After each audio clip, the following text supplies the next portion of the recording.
Hello everyone, আশা করি সবাই ভালো আছো। আমি প্রিয়াঙ্কা দে, ট্যারো রিডার। তো আজকে তোমাদের কাছে এরকম একটা টপিক নিয়ে এসেছি, যে টপিকটা বলতে গেলে বিশাল বড় টপিক। সেটার কোনো মানে কোথায় শুরু করব কোথায় শেষ করব সেটার কোনো অবধি নেই, যেটাকে বলে। তো তবুও ভাবছি আমি জাস্ট ছোট করে বলবো, যেটাতে তোমাদের খুব প্রবলেম হয়। বড় বড় জ্ঞান আমিও দিতে পারবো না, কারণ আমারই নিজের মাথার উপর দিয়ে যাবে। তো যেটা নর্মাল ভাষায় শুদ্ধ বাংলা ভাষায় বলার চেষ্টা করবো, যেটাতে মানুষ বুঝতে পারবে, জিনিসগুলো কানেক্ট করতে পারবে, সেরকম জিনিসই বলার চেষ্টা করবো। যেগুলো নিয়ে মানুষের বেশি কোশ্চেন থাকে সেগুলোই বলার চেষ্টা করবো। কারণ কালকে যেটা ভিডিও করেছি প্রচুর বড় হয়ে গেছে। এত বড় হওয়ার জন্য আমার ফেসবুকে আপলোড করতে পারিনি, ইনস্টাতে আপলোড করতে পারিনি, শুধু ইউটিউবে আপলোড হয়েছে। তো যাদের যাদের দেখার খুব ইচ্ছা তারা প্লিজ আমার ফেসবুকে, ইউটিউবে লিঙ্ক দেওয়া আছে, প্লিজ সবাই ইউটিউবে গিয়ে ভিডিও দেখুন। এর জন্য আমি আজকে ভেবেই বসেছি যে ছোট ছোট করেই আমি ভিডিও করব, না হলে আমি ফেসবুক আর ইনস্টাতে আপলোড করতে পারছি না, শুধু ইউটিউবে আপলোড হচ্ছে। তো আজকে যেটা আমি ভাবছি বিষয় নিয়ে বলবো সেটা হচ্ছে কর্ম। তো সব কিছুই কর্ম দিয়ে যদি বলতে শুরু করি তাহলে প্রচুর বলার কিছু আছে। তো সেটার কর্ম বিষয়েও আমি অনেক কিছু বলবো, কিন্তু সেটাও পার্ট পার্ট করেই আমি বলবো। কর্ম বিষয়ে সব থেকে প্রথম মানুষের যেটা কোশ্চেন আসে সেটা হলো, অনেকেই বলে যে দিদি, অনেকে আছে খুব বাজে লোক, খুব খারাপ কর্ম করে, কিন্তু তবুও তারা ভালো থাকে, কি করে পসিবল? আর যারা খুব ভালো, সৎ, অনেস্ট, তারা রেগুলার সাফার করে যাচ্ছে, এটা কিভাবে পসিবল? তো এই কোশ্চেনটা নর্মালি সবার থাকে, সবার। এর জন্য ভাবছি আমি এটা দিয়েই স্টার্ট করব।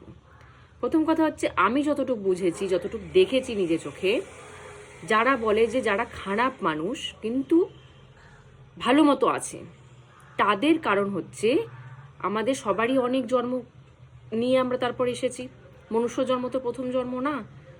তো সেই জন্মে যদি কেউ ভালো কর্ম করে রাখে তাহলে সেটা গচ্ছিত থাকে, সঞ্চিত থাকে। তো সেই ভালো কর্মটা যখন থাকে, আর সে যখন এই জন্মে এসে খারাপ কর্ম করছে, তখন তাকে তার সেই আগের জন্মের ভালো কর্মটা বাঁচাচ্ছে, সেভ করছে তাকে।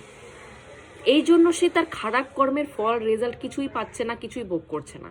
কারণ তার ভালো কর্মটা তাকে বাঁচিয়ে যাচ্ছে। কিন্তু ভালো কর্মটা তো একটা গচ্ছিত জিনিস না, ওটাও তো কোনোদিন শেষ হবে। ওটা যেদিনকার শেষ হয়ে যাবে, সে তারপরের থেকে যে এ জন্মের খারাপ কর্মগুলো উনি করেছে সেগুলো রেজাল্ট দেখানো শুরু হবে। যতদিন ভালো কর্মটা আছে ততদিন উনি ভালো মতোই খুব খারাপ কর্ম করতে পারে, তার কোনো কেউ বাধা দেবে না তাকে। কিন্তু যেদিনকার তার ভালো কর্ম শেষ হয়ে যাবে, সেদিনকার থেকে কিন্তু তার খারাপ কর্মের রেজাল্ট পাওয়া শুরু হয়ে যাবে। আমি এরকমও মানুষ দেখেছি, খুবই খারাপ মানুষ, নাস্তিক মানুষ তো ছেড়েই দাও, খুবই খারাপ মেন্টালিটির মানুষ, ক্যারেক্টারের খারাপ মানুষ, আমি এরকম মানুষ দেখেছি। তারা ফুল লাইফ টাইম খুব ভালো মতো কাটিয়েছে। খুব প্রভাবশালী মানুষকেও দেখেছি, খুব লাইফ টাইম খুব ভালো মতো কাটিয়েছে, কিন্তু মৃত্যু এত জঘন্য হয়েছে। বিছানায় শুয়ে 3 থেকে 4 বছর, ইভেন বেশি বেশি বছরও মানুষ বিছানায় পড়ে শুয়ে তাকে মৃত্যুবরণ করতে হয়েছে। কারণ তার আগের জন্মের ভালো ফলটা তাকে পুরো লাইফ টাইম গার্ড করে গেছে, কিন্তু যেদিনকার শেষ হয়ে গেছে সেদিনকার থেকে উনি বিছানায় পড়ে গেছে। এই জন্মের কর্মফল তাকে সব একবারে চাপা দিয়ে ধরেছে। এই জন্য তাকে পুরো বিছনায় ফেলিয়ে দিয়ে বিছনায় শুয়ে তাকে এভাবে মৃত্যুবরণ করতে হয়েছে। আবার এটাও দেখেছি যে খুব অনেস্ট মানুষ, একদম নিজে খেটে খাওয়া মানুষ, কাউকে ঠকানো না কোনো দিনও, কেউ কাউকে ঠকায়নি, এরকম মানুষ দেখেছি সারা লাইফ টাইম তারা কষ্ট সাফার করে গেছে। কেন? তাদের সেম আগের জন্মের খারাপ কর্ম গচ্ছিত আছে। সেই খারাপ কর্মটা তাকে এত ব্যাড এফেক্ট দিয়েছে যে সে এই জন্মে ভালো কর্ম করা সত্ত্বেও রেজাল্ট সে পায়নি। তার খারাপ কর্মটা তাকে ভুগে যেতে হয়েছে। কিন্তু যেদিনকার খারাপ কর্মটা শেষ হয়ে যাবে তার, তখন থেকে কিন্তু এ জন্মের ভালো রেজাল্ট পাওয়া কিন্তু তার শুরু হয়। আমি এরকমও দেখেছি, অনেক বয়সকালে গিয়ে মানুষ ভালো সুখ পায়। যৌবন পুরো শেষ হয়ে যায়, তার খারাপ কর্ম কাটাতে গিয়ে ভালো বয়সকালে গিয়ে তার কিন্তু সুখ হয়। আমি এরকমও দেখেছি।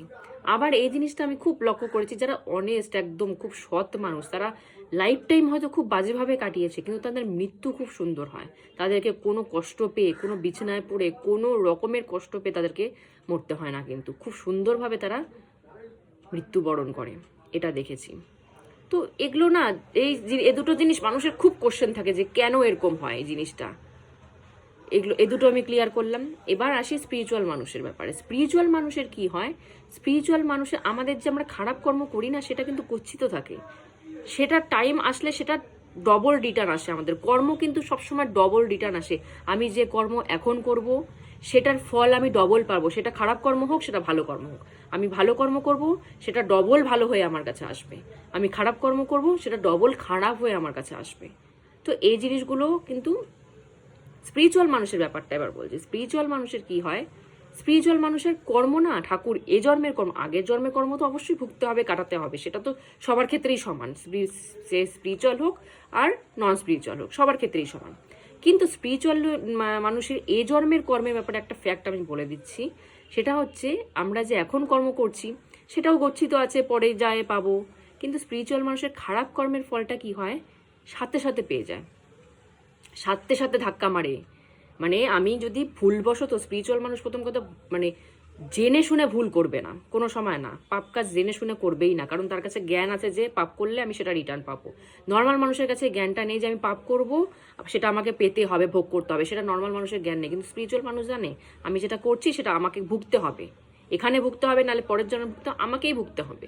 সেজন্য সে জেনে শুনে কোনো সময় ভুল করে না। কিন্তু অজান্তেও, আমরা তো মানুষ, তো অজান্তেও ভুল হয়ে যায়। অজান্তেও যদি কোনো ভুল হয়ে যায় না, সে ভুলের বাড়িটা, ধাক্কাটার সাথে সাথে পাই। মানে আমি এটা নিজে রিয়েলাইজ করি যে ঠাকুর না, মানে স্পিরিচুয়াল মানুষের খারাপ কর্ম কোনো সময় গচ্ছিত রাখে না, যে গচ্ছিত রেখে দিলাম পরে ডবল তোকে রিটার্ন দেবো, তা করে না। স্পিরিচুয়াল মানুষের সাথে এটা করে না। স্পিরিচুয়াল মানুষের সাথে কি করে, খারাপ কর্মগুলো সাথে সাথে তো কাটিয়ে দেয়, সাথে সাথে একদম মানে সেদিনকেই কাটিয়ে দেয়। এই জিনিসটা কিন্তু হয়, কারণ ঠাকুরও চায় না যে একটা ভালো লাইনে আছিস, ভালো কাজ করছিস, খারাপ কর্ম গচ্ছিত রাখি ডবল খারাপ দেবে। স্পিরিচুয়াল মানুষের সাথে এটা করে না, কিন্তু নর্মাল মানুষের সাথে কিন্তু এই জিনিসটা হয়। এবার আসি কর্মা নিয়ে। আরও কি বলবো, আর প্রচুর কিছু বলা আছে কর্মা নিয়ে। অনেকেই বলে, এটা আমি কারো শ্রদ্ধার উপর যাচ্ছি না, অনেকে বলে গঙ্গায় স্নান করলে কর্ম শুদ্ধ হয়ে যায়। সত্যি কি তাই? গঙ্গা পুত্র ভীষ্ম, ভীষ্ম পিতামা যাকে আমরা বলি, সে কিন্তু গঙ্গার পুত্র, গঙ্গার নিজের ছেলে। তাকে তো সরসজ্জায় শুইয়ে মৃত্যুবরণ করতে হয়েছিল। তো তার মা কি পারেনি তার কর্মটা শেষ করে দিতে? সে, তার মা তো গঙ্গা, তো তার মা পারেনি তাকে তার কর্ম ধুইয়ে দিতে? তার মা কেন পারলো না? নিজের ছেলের কর্ম কেন ধোয়াতে পারলো না? তার মানে কি দাঁড়াচ্ছে, গঙ্গায় ডুব দিলে কর্ম যায় না। যদি যেতই তাহলে সে গঙ্গার নিজের পুত্রের কর্ম ধোয়াতে পারতো। নিজের পুত্রের যখন কর্ম ধোয়াতে পারেনি, তাহলে আমাদের মতো নর্মাল মানুষ, সাধারণ মানুষের কর্ম কি করে ধোয়াবে? তো গঙ্গায় ডুব দিলে, এটা ভুল ধারণা, গঙ্গায় ডুব দিলে আমি পাপ চলে গেল। গঙ্গায় ডুব দিলে কখনো পাপ যায় না। এত সস্তা না পাপ যে গঙ্গায় ডুব দিলে চলে যাবে। তাহলে মানুষ এত বছর বছর, এত যুগ যুগ ধরে ভুগে যেত না। সবাই যায় গঙ্গায় ডুব দিয়ে দিত, পাপ শেষ হয়ে যেত। গঙ্গায় যা ডুব দিলে কি হয়, আমাদের অওরা ক্লিনিং হয়। অওরা কি জিনিস? অওরা হচ্ছে আমরা যারা মেডিটেশন করি তাদের অওরা হয়, নর্মাল মানুষের অওরা হয় না। অওরা, এখন জিনিসটা বলতে গেলে এইভাবে বোঝাতে হয়, অনেকে দেখবেন ঠাকুরের ফটোর পিছনে একটা ইয়েলো কালার বা হোয়াইট কালারের একটা লাইট থাকে, একটা ঊর্জা থাকে, সেটাকে অওরা বলে। সেটা একমাত্র যারা মেডিটেশন করে তাদেরই হয়। মেডিটেশনে যখন নাম জপ করতে থাকে মানুষ, তখন সেটা অওরা ক্রিয়েট হয়ে যায়। অওরা ক্রিয়েট হয়ে যাওয়া মানে আমার একটা রক্ষা কবচ তৈরি হয়ে গেল। রক্ষা কবচ মানে এই না কিন্তু আমি গলায় হাতে মাদুলি পরে বসে থাকলাম, সেটা রক্ষা কবচ না। রক্ষা কবচ মানে হচ্ছে আমি মেডিটেশনের থ্রুতে নিজের একটা অওরা, একটা কবচ বানিয়ে নিলাম। নর্মাল মানুষের উপরে কেউ যদি ব্ল্যাক ম্যাজিক করে, কেউ তন্ত্রক্রিয়া করে, সাথে সাথে লেগে যাবে। কিন্তু একটা স্পিরিচুয়াল মানুষের উপর যদি একটা কেউ খুব বাজে ব্ল্যাক ম্যাজিক করে না, তার ক্ষতি হবে, কিন্তু সে অরাটা তাকে সাপোর্ট করবে। মানে 100% লাগবে না তার গায়ে কখনো, সে অরাটাই তার 50, 60, 70, 80% কাটিয়ে দেবে। 10-20% হয়তো শরীরে এসে লাগতে পারে, কিন্তু নর্মাল মানুষের কিন্তু 100%ই লেগে যায়। কেউ কার্স করলে লেগে যায়, কেউ অভিশাপ করলে লেগে যায় নর্মাল মানুষের। স্পিরিচুয়াল মানুষের যারা মেডিটেশন করে তাদের কিন্তু এটা হয় না, কারণ তাদের অরা তাকে বাঁচাচ্ছে। এই যে অরাটা, এই অরাটা গঙ্গা জলে ডুব দিলে পরে অরাটা ক্লিনিং হয়। আর নর্মাল মানুষের তো অরা নেই, সুতরাং ক্লিনিং হওয়ার কোনো ব্যাপারই নেই। কিন্তু যারা স্পিরিচুয়াল লোক, তারা যদি রেগুলার গঙ্গায় স্নান করে, তাদের অরাতে কোনো নেগেটিভিটি থাকে না, পুরো ক্লিনিং হয়ে যায়। এটা হচ্ছে গঙ্গা জলে ডুব দেওয়ার ফ্যাক্ট।